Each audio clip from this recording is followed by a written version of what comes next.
My name is Amelia Stone. I am 64 years old.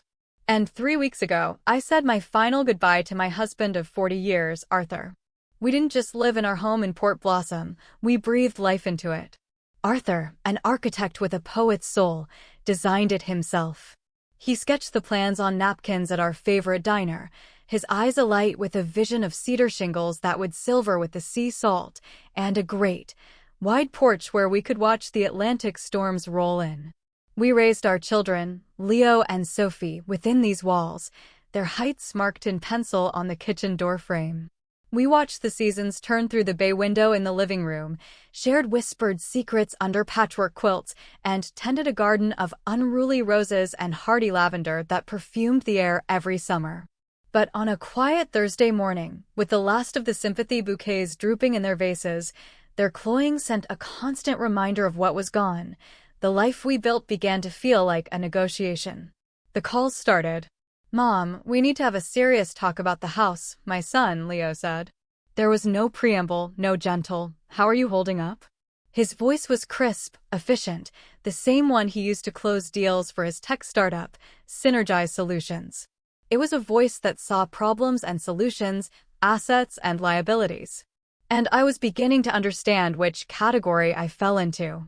I stood in my sun-drenched kitchen, the mug of tea growing cold in my hands. It was a piece of pottery Arthur had thrown himself, its glaze the color of a twilight sky, its weight familiar and grounding. But nothing felt familiar anymore. Not the comforting heft of the mug, not the sound of my own breath, and certainly not the weary, shadowed woman who looked back at me from the darkened screen of the oven. And when I finally pieced together the strategy Leo and my daughter, Sophie, were deploying, when I saw that their concern was a carefully crafted narrative designed to serve their own needs, something inside me didn't just break. It shifted. It was like a geological event deep within my soul, a slow, grinding movement of tectonic plates that had been dormant for decades. And for the first time, something new, something formidable, began to surface. This is not a story of bitterness or revenge. It is a story about finding your own voice in the quiet aftermath when everyone assumes your song is over. It's about honoring the life you so carefully constructed, even when your own children see it as little more than real estate. It's about what happened when they tried to gently, lovingly, and strategically erase me from my own life, and what I chose to build instead. The next morning, Leo called again, his tone infused with a practiced patience that set my teeth on edge. "Mom," he began, "Sophie and I had a long chat last night. We've been running the numbers, looking at the long-term viability of your situation. It's just not sustainable. That house, it's a huge asset, but it's also a huge burden for one person. It's time to start thinking about the next chapter." I held the receiver to my ear, my gaze fixed on the garden outside the kitchen window. The lavender was overgrown, sprawling over the stone path Arthur had laid by hand. I hadn't had the heart to touch it since he was gone. "There's no mortgage, Leo," I said, my voice flat, a stone skipping over a deep, turbulent lake. A pause. Then a small, dismissive chuckle. It was a sound I recognized, a faint echo of his father's laugh, but stripped of all its warmth and affection. Arthur's laugh was a cozy fire, Leo's was the flick of a cheap lighter. "Mom, you don't have to put on a brave face. We know Dad's retirement fund won't stretch forever, especially with your prescriptions. We're worried." They weren't worried. They were planning. He launched into his pitch, his voice gaining momentum, as if he were presenting to a board of investors. He and his wife, Chloe, were looking to upgrade. They had their eye on a sprawling contemporary home a few towns over, something with a pool for the kids. Sophie was stretched thin, what with Maya's tuition at the prestigious art academy in the city. "If we sell your house now, while the market is hot," he said, his voice bright with false enthusiasm, "it's a win-win. We liquidate the asset, and you're free from the upkeep. It's the smart move. A win-win for them. My life, my home, my memories, reduced to a liquidated asset. And where would I go?" I asked, the question hanging in the air like a ghost. "That's the best part," he exclaimed, as if he'd just unveiled the grand prize. "Sophie has that beautiful finished apartment in her basement. You'd have your own private entrance, a kitchenette, your own bathroom. It's incredibly cozy." He made it sound like a promotion, a luxurious step down into a simpler, more manageable life. That basement smells of mildew every time it rains, Leo, I said quietly. I remembered helping Sophie set up a dehumidifier last spring, the constant, low hum that vibrated through the floorboards.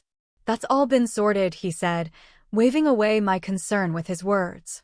And you'd have Maya there to keep you company when she's home from school.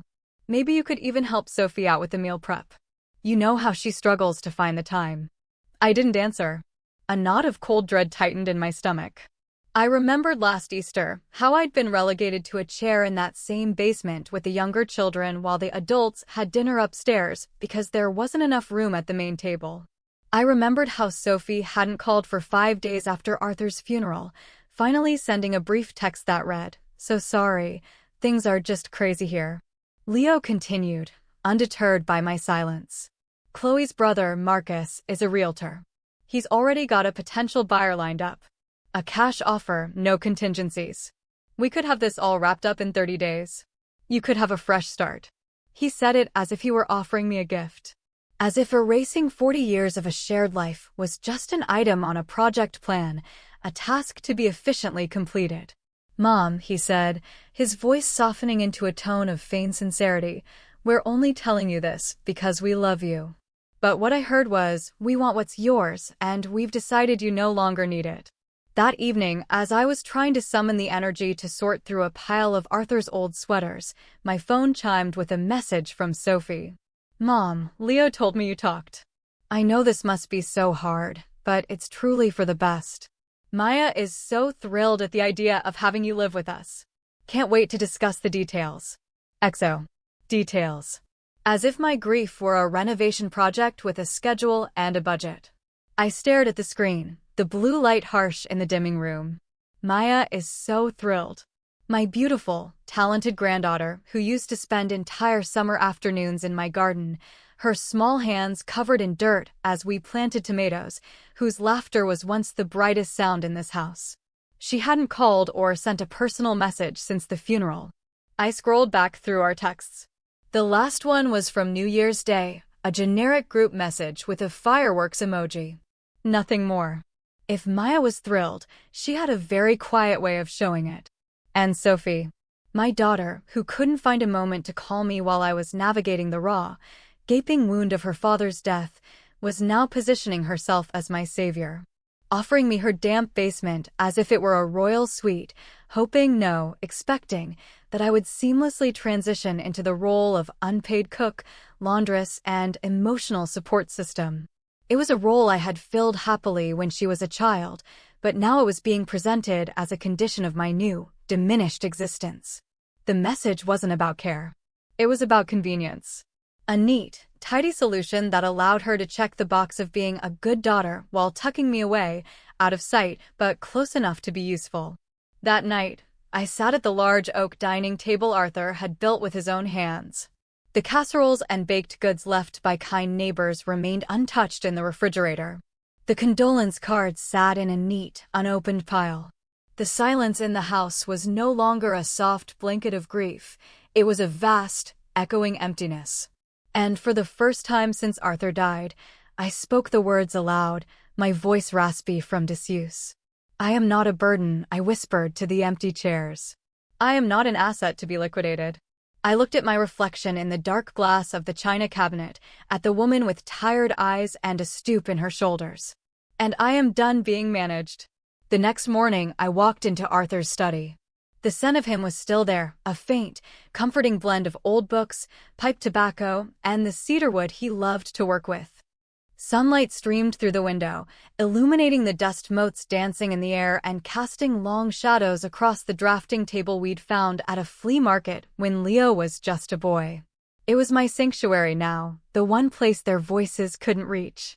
I knelt and pulled open the bottom drawer of his filing cabinet, the one he always laughingly referred to as the Bermuda Triangle of boring paperwork. Beneath decades of meticulously organized tax returns and household warranties, there was a handsome leather portfolio I'd never seen before. It was heavy, its leather worn soft with handling.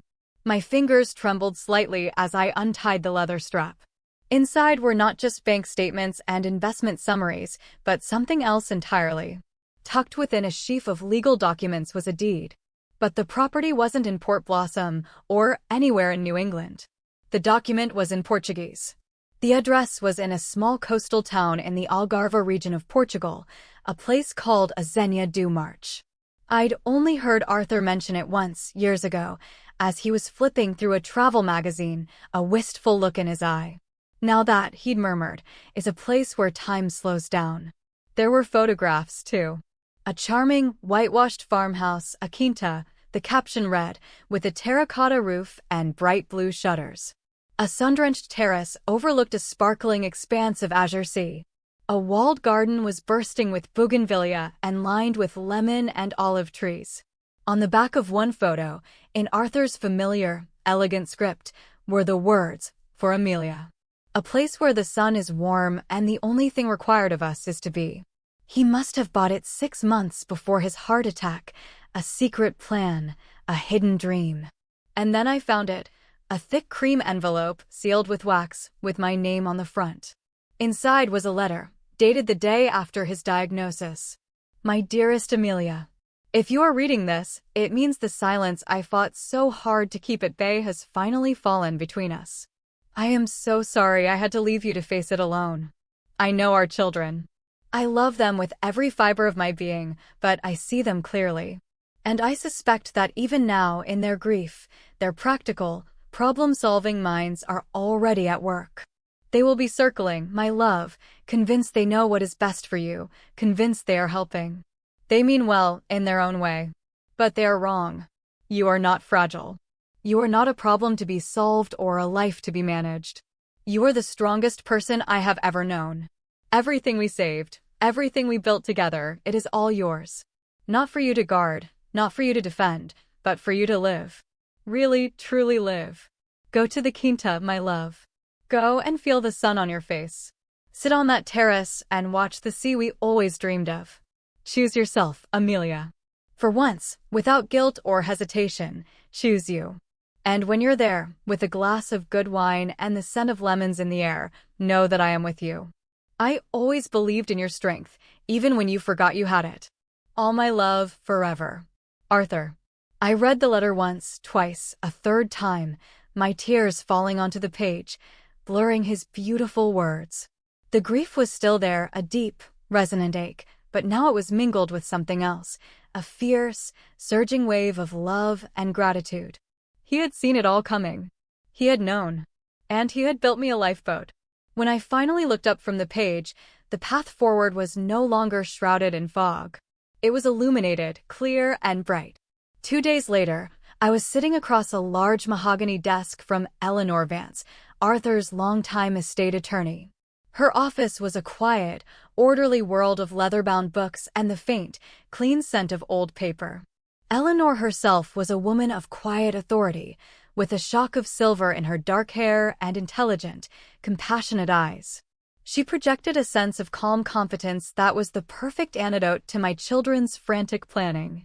"Amelia," she said, her voice gentle as she unfolded a thick stack of documents. Arthur was thorough. He left nothing to ambiguity. I nodded, clutching my purse with Arthur's letter inside it. It felt like a shield. He established a revocable living trust several years ago, with you as the sole trustee and beneficiary, she explained. All major assets, this house, the investment portfolio, the property in Portugal, are held within that trust. They belong to you and you alone, to manage or dispose of as you see fit. Your children are the beneficiaries of his life insurance policy, which has already been paid out to them. But the trust is yours. I let out a breath I didn't realize I'd been holding for weeks. He had known. He had seen the storm gathering on the horizon and had built me a harbor. Eleanor slid a second envelope across the desk. He also opened a separate account last year. He diverted a portion of his pension into it each month. He called it your adventure fund. My throat tightened, a knot of emotion I couldn't swallow. There's just over $50,000 in it, she continued softly. The memo on his initial deposit simply said, "For when Amelia remembers how to fly." I couldn't speak. The sheer, breathtaking foresight of his love left me speechless. And the property in Azenia Dumar? I finally managed to ask, my voice barely a whisper. Fully paid for. The deed is in the name of the trust, so you have complete legal control. Arthur even retained a local property manager to oversee its maintenance. A woman named Sophia. She reports that the house is in pristine condition. You could move in tomorrow if you wished. Move in. The words settled in my heart, not as a command or a suggestion, but as a possibility. A door swinging open. For the first time since Arthur's death, someone had spoken about my future without trying to shrink it, without framing it as a sacrifice or a burden. It wasn't about what I had to give up, it was about where I could go. Eleanor leaned forward slightly, her gaze meeting mine. Amelia, what would you like me to do? I met her eyes, and for the first time in a long time, I didn't see a reflection of a grieving, fragile widow. I saw the woman Arthur had written his letter to. I'd like you to call the moving company, I said, my voice clear and steady. And then, I'd like you to book me a one-way ticket to Lisbon. The moving truck arrived at 7 a.m. on the dot, just as Leo's sleek, silver Tesla glided silently into the driveway. I watched from the upstairs bedroom window as he emerged, dressed in a crisp shirt and tailored trousers, clutching a leather-bound folder. He looked like he was heading to a closing, which I supposed he was. He didn't even have a chance to knock. The front door was already open, and two burly movers were carefully maneuvering Arthur's favorite armchair, swaddled in blankets, out onto the porch. I met him in the hallway. I was wearing a sea-green linen dress that Arthur had always loved, and I'd had my hair cut and styled the day before. There were no tears in my eyes, no apology in my stance. Mom, he snapped, his eyes wide with disbelief and irritation. What in God's name is going on? Good morning, Leo, I said calmly. I'm having a few things moved. He brushed past me, his gaze sweeping the hall, which was now lined with neatly labeled boxes. His eyes landed on a stack near the stairs. These are my old trophies. My yearbooks. Why are you packing my things? Because I thought you'd want them, I replied, my voice even. Memories are so precious, and I won't have room for them where I'm going. His brow furrowed in confusion. What are you talking about? You're not serious. We haven't even signed the sale agreement. Marcus's buyer is expecting an answer by noon today. I didn't flinch. I simply looked at him. Brian, I have a question for you. When you and Sophie were planning this sale, how exactly did you intend to divide the proceeds? Was it after you'd subtracted the imaginary mortgage payments and the non-existent maintenance costs you were so worried about? He had the grace to look momentarily flustered. He didn't answer. I didn't need him to. You assumed I was destitute, I continued, my voice quiet but carrying the weight of my newfound conviction. You assumed I was incapable. Did it ever occur to you, even for a moment, to simply ask me how I was? To ask what your father's financial planning actually provided for? To ask if I wanted to leave the home I built, the life I love? Mom, we were trying to help, he insisted, falling back on the tired, hollow script. No, Leo, I said, looking him directly in the eye. You were trying to solve a problem that didn't exist. You were trying to manage me like one of your underperforming assets. He tried a different tack. Look, okay, I admit we might have moved too quickly. You don't have to move into Sophie's basement. We can help you find a nice condo, something more manageable. More manageable for whom, Leo? I asked. Before he could formulate a response, my phone, sitting on the hall table, began to ring. The screen lit up with Sophie's name. I pressed the speaker button. Mom, what is this madness? Sophie's voice was high and strained. There's a delivery truck outside my house, and two men are trying to bring in that enormous old piano I haven't played since I was a teenager. The one you begged for on your 8th birthday? I said, my voice still steady. The one you cried over for a week? I thought you'd want it. You and Leo were so concerned about preserving memories. I don't have space for a piano, she shrieked. And Leo just called. He said you're backing out of the sale. You can't do that, Mom. You can't afford to live there. Oh, but I can, Sophie, I said softly. I can afford far more than you ever gave me credit for. A beat of stunned silence on the other end of the line. Then her voice cracked, losing its sharp edge, replaced by a flicker of genuine confusion. Mom, what's happening? I took a deep breath, the scent of lavender and salt air from the open door filling my lungs. I'm leaving, my darlings, I said, my gaze moving from the piano being loaded onto the truck to my son's stricken face. But not for your basement, and not for a manageable condo. And then, calmly, quietly, I delivered the final truth. I'm leaving because I finally remembered who I was before I became your mother, before I became a wife, before I became a convenience. I'm going to find her again. 12 hours later, I was on a flight to Lisbon. I sat by the window, Arthur's favorite seat, and watched the deep blue of the Atlantic shimmer thousands of feet below. It didn't look like an ending. It looked like a promise. I didn't sleep. I didn't read. I just sat in the quiet hum of the airplane, feeling the tight knot of anxiety in my chest finally begin to loosen, thread by thread. At the customs gate in Lisbon, the stern-faced officer looked at my passport and then at me. "Purpose of your visit?" he asked in accented English. I smiled, a real, unburdened smile. "I'm starting over," I said. He stamped my passport with a decisive thud. "Bem-vinda a Portugal," he said. "Welcome to Portugal." Outside the arrivals hall, the air was warm and smelled of blossoms and diesel. A woman with a kind, weathered face and sparkling dark eyes held up a small sign with my name on it. This was Sophia, the caretaker Arthur had found. She didn't offer a handshake, she pulled me into a warm, grounding hug. "Senora Stone," she said, her English soft and melodic. "Your husband, he was very proud of this house he found for you. He told me, my Amelia will make the sunlight sing in this house." Tears pricked my eyes. As we drove south toward the Algarve, I watched the landscape transform. Rolling hills gave way to groves of cork and olive trees, the sky a brilliant, cloudless blue. Every whitewashed village we passed, every glimpse of the shimmering sea, felt like a page turning in a book Arthur had left for me to read. And then we arrived. We turned down a cobbled lane, and there it was. Whitewashed walls, blue shutters, a cascade of magenta bougainvillea tumbling over the gate. And beyond it, a terrace with a view of the Mediterranean that stole my breath. Sophia handed me a heavy, ornate brass key. "He left this for you with a note," she said. It said, "This is the key to her reward for a life so very well lived." Inside, the house was cool and peaceful. Terracotta tiles were smooth underfoot, and the rooms were filled with a soft, golden light filtering through arched windows. Simple, rustic wooden shelves waited for books. The kitchen was bright and airy, with a deep farmhouse sink and blue and white tiles behind the stove. It was nothing like the home I had left, and yet it felt more like home than anywhere I had been in weeks. It was a blank canvas. My canvas. Sophia showed me the pantry she had stocked. "Vinho, pão, azeite, queijo," she said, pointing to the wine, bread, olive oil, and cheese. "The essentials. Rest now, Senora. Tomorrow, we walk the village."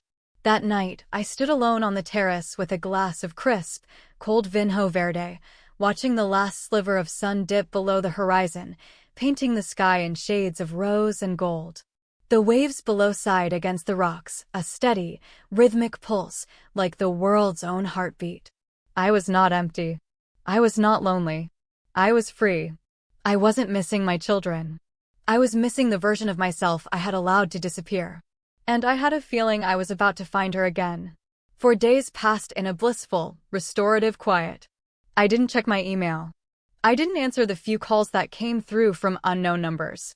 I spent the mornings in the garden with Sophia, my hands in the rich soil, learning the names of the herbs she grew. I had my first Portuguese lesson, stumbling through greetings and pleasantries with the patient tutor Sophia had arranged. Every morning, I walked to the local padaria, the bakery, where the owner, a stout, smiling man named João, had already learned my name and my order, 1 coffee and 2 warm pastéis de nata. Then, just as the sun was setting on the 4th day, casting long, peaceful shadows across the terrace, my phone buzzed. For the first time since New Year's, Maya's name flashed on the screen. I hesitated, my thumb hovering over the button. I answered on the 4th ring. "Grandma?" Her voice was small and thick with emotion. "Oh, thank God. I've been trying to reach you. There was an urgency in her tone, but something else, too. A deep, resonant shame. "I just found out," she rushed on, her words tumbling over one another. "Mom finally told me. The money for my art school tuition, she said you've been sending it every semester. All this time, she let me believe it was coming from an anonymous school benefactor. She never told me it was you." Her voice broke on a sob. "Why didn't you tell me, Grandma?" I leaned against the cool stone of the terrace railing, watching the last of the golden light fade from the hills. "Because I didn't need the credit, my sweet girl," I said softly. "I just wanted you to have your dream." "But you shouldn't have had to do it in secret," she said, her voice fierce now. "I'm so sorry. I let them convince me you were too fragile, that I shouldn't call and bother you while you were grieving. They said you needed space. But I wasn't giving you space, Grandma. I was abandoning you." Tears I didn't know were still there welled in my eyes, but I kept my voice even. "You're here now, Maya. On this phone call. That's what matters." Then she said the words that caught me completely by surprise. Can I come see you?" She took a shaky breath. "My spring break is in 3 weeks. I was supposed to go to Mexico with some friends, but I don't want to go. I want to come to Portugal. I want to see the house Grandpa chose for you. I want to know you. The real you. Not the version Mom and Dad created." I let the silence stretch, filled only by the sound of the distant waves. And then I whispered, "Yes. Of course you can come. Come home." 3 weeks later, I stood at the arrivals gate at the small Faro airport.